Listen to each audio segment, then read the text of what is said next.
हमारे बज़्म से बाहर भी एक दुनिया है, मेरे हुजूर बड़ा जुर्म है बेखुदी। क्या सिर्फ यह इत्तेफाक है कि महिलाओं के कपड़े फाड़े गए? क्या यह सिर्फ इत्तेफाक है कि इलाहाबाद यूनिवर्सिटी में छात्रों की पीठ तोड़ डाली गई? क्या यह सिर्फ इत्तेफाक है कि लखनऊ में शिक्षकों पर लाठी भांजी गई? क्या सिर्फ यह इत्तेफाक है कि दिल्ली के जंतर मंतर पर हंगामा हुआ है? नहीं साहब, यह इत्तेफाक नहीं हो सकता। आप इस देश के बच्चों से नफरत करते हैं और सबसे ज्यादा आप प्यार से नफरत करते हैं। आप आदमी और आदमी के गले मिलने से नफरत करते हैं और आपको गले मिलने से नफरत इसलिए है क्योंकि आप गले काटने की सियासत, एक तरफ गले मिलने की सियासत है और दूसरी तरफ गले काटने की सियासत है। और हमको बताना होगा लोगों को कि आपको चुनना क्या है। देश में 2 लाख करोड़ रुपया एक साल में धन्ना सेठों का माफ किया है हुकूमत में, 5 साल में 10 लाख करोड़। वो रुपया किसका है? वो रुपया किसका माफ किया है? यह हिसाब देना पड़ेगा। करा के दंगा, जला के बस्ती, मुआवजा बांटता है जो अब, उठो के मिलजुल कर उसका खाना खराब। यह बिखरी हुई लड़ाइयों को समेटने का वक्त है। यह हिंदू और मुसलमान के साथ आने का वक्त है। यह दलित और पिछड़े मुसलमान को साथ आने का वक्त है। आज की तारीख में सिर्फ एक लकीर है कि आप इस तरफ हैं या आप उस तरफ हैं।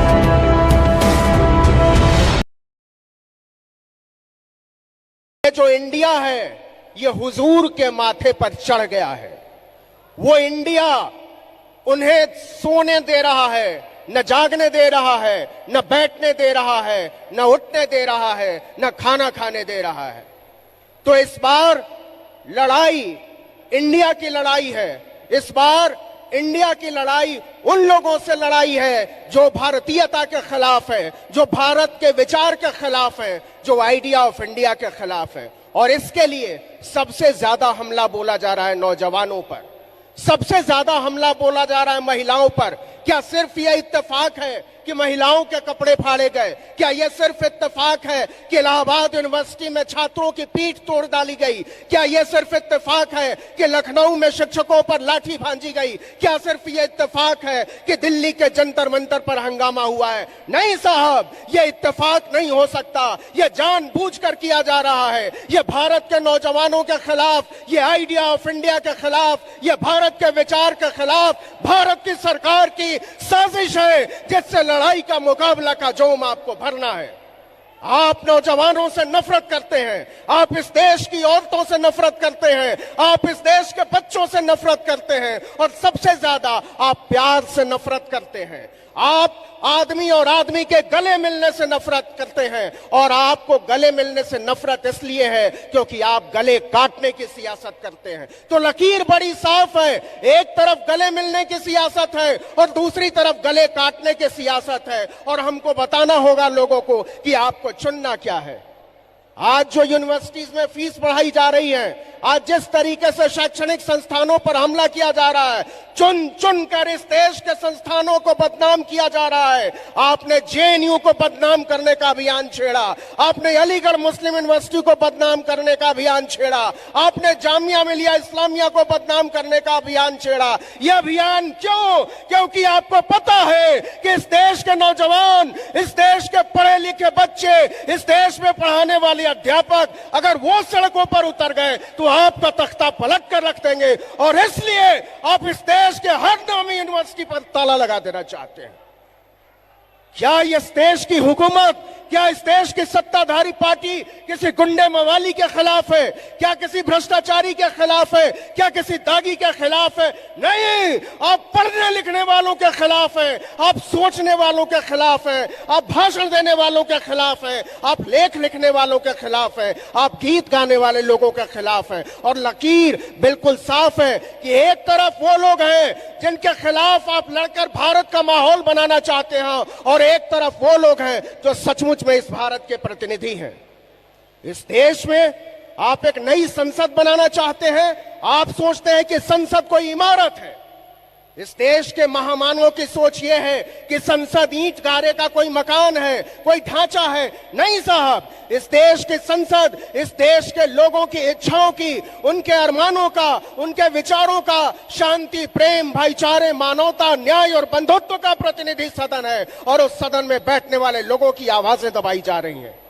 आप जिस तरीके से चुन चुन कर उस आवाज उठाने वाले लोगों को संसद से बाहर कर रहे हैं, जिस तरीके से संसद में आवाज उठाने से बेदखल कर रहे हैं, वो आने वाले भारत के लिए अच्छी स्थिति नहीं है। और ये इस देश के नौजवानों की जिम्मेदारी है, ये इस देश की महिलाओं की जिम्मेदारी है, ये इस देश के आने वाले नस्लों की जिम्मेदारी है कि वो इस खतरे को समझें। क्योंकि ये खतरा किसी मुसलमान के खिलाफ नहीं है, ये खतरा किसी दलित के खिलाफ नहीं है, ये खतरा केवल अल्पसंख्यकों के खिलाफ नहीं है, ये खतरा हमारे और ऊपर है, ये खतरा भारत के माथे पर है, यह खतरा भारत के लोकतंत्र पर है, यह भारत के संवैधानिक व्यवस्था पर खतरा है। और जिस दिन भारत के संविधान पर आंच आई, जिस दिन भारत के लोकतंत्र पर आंच आई, उस दिन हमारी और आपकी आवाजें मिट्टी में मिला दी जाएंगी। और यह तैयारी हो रही है। पिछले 9 साल से इंडियन एक्सप्रेस की रिपोर्ट है, कल की रिपोर्ट है कि इस देश में 2 लाख करोड़ रुपया एक साल में धन्ना सेठों का माफ किया है हुकूमत में, 5 साल में 10 लाख करोड़। वो रुपया किसका है, वो रुपया किसका माफ किया है, यह हिसाब देना पड़ेगा। वो रुपया इस देश के गरीब लोगों का रुपया है, वो रुपया इस देश के मध्य वर्ग के लोगों का रुपया है, जिसको आप अडानी पर लुटा रहे हो। हमको ये डंके की चोट पर कहना पड़ेगा कि आप जिन लोगों की हुकूमत चला रहे हो, जिन लोगों के नाम पर राज कर रहे हो, वो लोग कुछ भी हो सकते हैं, लेकिन वो हम भारत के लोग नहीं हैं। हम भारत के लोग हम हैं, हम भारत के लोग आप हैं, हम भारत के लोग वो औरतें हैं जो कठिन परिश्रम करती हैं अपने सपनों को पालने के लिए। और आज उन सपनों की हत्या की तैयारी हो रही है। हमको बताया जा रहा है कि हम आपको सपने नहीं देखने देंगे। ये सारी साजिश इसलिए कि हमको और आपको सपने देखने से रोका जा सके, हमको और आपको पढ़ने लिखने से रोका जा सके, हमको और आपको प्यार करने से रोका जा सके, हमारे और आपके हाथों में लाठी और बल्लम थमाया जा सके। जो लोग हमारे और आपके हाथों में लाठी थमाकर, बल्लम थमाकर, एक दूसरे के खिलाफ लड़ाकर, जातिवाद के नारे उछालकर, हिंदू और मुसलमान करके, मंदिर और मस्जिद करके, हिंदू और ईसाई करके एक दूसरे के खिलाफ भड़का रहे हैं, उन्हें याद रखना चाहिए कि ये वो देश है जहां बड़े बड़े लोग चुनाव हार जाया करते हैं, जमानतें जब्त हो जाया करती हैं। मानवता के अपराधी, मैं फिर से कहता हूं कि मानवता के अपराधी जो विश्व गुरु होने का मुलम्मा उछालते हैं, मानवता और इंसानियत भाईचारे के वो दुश्मन जो महामानव होने की नौटंकी करते हैं, उन्हें यह संदेश जाना चाहिए कि आपके दिन गिने चुने रह गए हैं और इसकी तैयारी होनी चाहिए।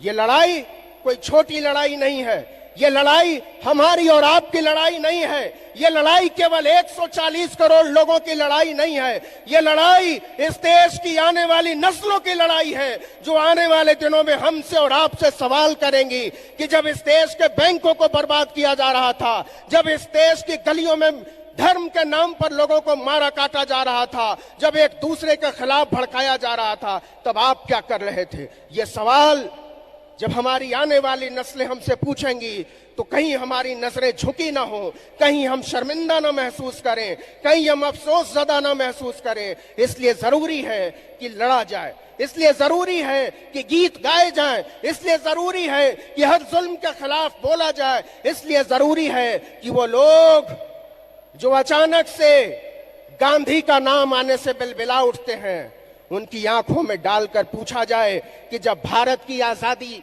की लड़ाई लड़ी जा रही थी तो आपकी राजनीति के पुरखे क्या कर रहे थे?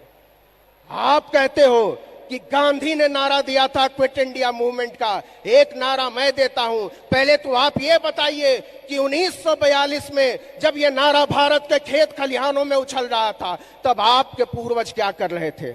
आपको बताना पड़ेगा कि आप ही वो लोग हैं जिन्होंने भारत के झंडे से नफरत की है, आप ही वो लोग हैं जिन्होंने भारत के संविधान से नफरत की है, आप ही वो लोग हैं जिन्होंने भारत के भाईचारे से, न्याय, प्रेम, समानता और बंधुत्व के विचार से नफरत की है। तो एक तरफ नफरत है, दूसरी तरफ भाईचारा है, एक तरफ प्यार है, दूसरी तरफ प्यार के दुश्मन है, एक तरफ गीत गाने वाले लोग हैं, दूसरी तरफ सिनेमा और गीतों पर बैन लगाने वाले लोग हैं। तो हमको और आपको सोचना पड़ेगा कि आने वाले दिनों में ये जो लड़ाई आगे बढ़ेगी उसका तरीका क्या हो, उसका तसव्वुर क्या हो, उसका सलीका क्या हो, उसके सवाल क्या हो। और बात बड़ी साफ है कि करा के दंगा, जला के बस्ती, मुआवजा बांटता है जो अब, उठो के मिलजुल कर उसका खाना खराब करना। ये समेटी हुई लड़ाइयां हैं, ये बिखरी हुई लड़ाइयों को समेटने का वक्त है। ये हिंदू और मुसलमान के साथ आने का वक्त है। ये दलित और पिछड़ो मुसलमान को साथ आने का वक्त है। आज की तारीख में सिर्फ एक लकीर है कि आप इस तरफ हैं या आप उस तरफ हैं। ये शर्माने का वक्त गया। जो लोग ये सोचते हैं उनको बताइए कि अगर आप सोचते हैं कि खित्तों में बंटकर हम और आप बचे रह जाएंगे, तो इस बार सवाल हमारे और आपके अस्तित्व का है। सवाल इस देश के लोकतंत्र के अस्तित्व का है, संवैधानिक व्यवस्था के अस्तित्व का है।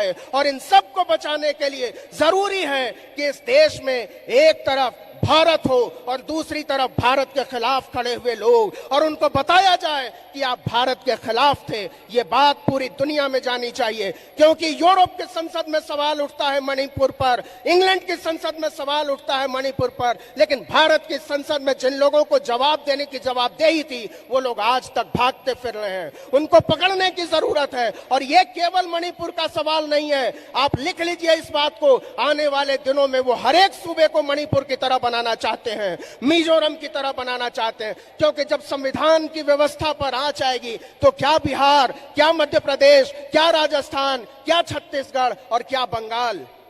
होशियारी के साथ कहा जाता है कि मणिपुर पर बात करते हुए आपको पहले छत्तीसगढ़ पर बात करनी पड़ेगी, फिर राजस्थान पर बात करेगी, और तब हम बात करेंगे मणिपुर के बारे में। यह होशियारी चलने वाली नहीं है। इस देश के नौजवानों में राजनीतिक चेतना की जरूरत है। आदरणीय दिग्विजय सिंह ने एक बात बड़ी साफ कही और उससे मेरी पूरी सहमति है, और लंबे समय से हमारी तरह के लोग इस पर सोच रहे हैं। मैं हमेशा सोचता हूं कि इस देश की पार्टियां क्यों टूट जाती है, वो लोग क्यों दूसरी तरफ चले जाते हैं, क्यों बीच में पाला बदल लेते हैं। तो इसका जवाब बड़ा सीधा है कि वो वैचारिक लोग नहीं होते, वो विचारधारा से जुड़े हुए लोग नहीं होते। इसलिए लड़ाई वैचारिक हो। यह कोई पर्सनल दुश्मनी का मामला नहीं है, यह विचारों की लड़ाई है, यह संप्रभुता की लड़ाई है, यह सोच और समझदारी की लड़ाई है। इसे लोकतंत्र के रास्ते से लड़ा जाना चाहिए, और हम सब मिलकर इसको लड़ेंगे और जीतेंगे, आगे बढ़ेंगे, और लोग बताएंगे आने वाले दिनों में कि हमने ये लड़ाई लड़ी थी। और वो लोग जो विश्व गुरु बनने का ख्वाब देख रहे हैं या मीडिया जिनके बारे में उछाल रहा है, उन्हें सिर्फ एक संदेश दिया जाए। ताज भोपाली का एक बड़ा मशहूर शेर है कि तुम्हारे बज़्म से बाहर भी एक दुनिया है, मेरे हुजूर बड़ा जुर्म है बेखबरी। इनकलाब जिंदाबाद, लोकतंत्र जिंदाबाद।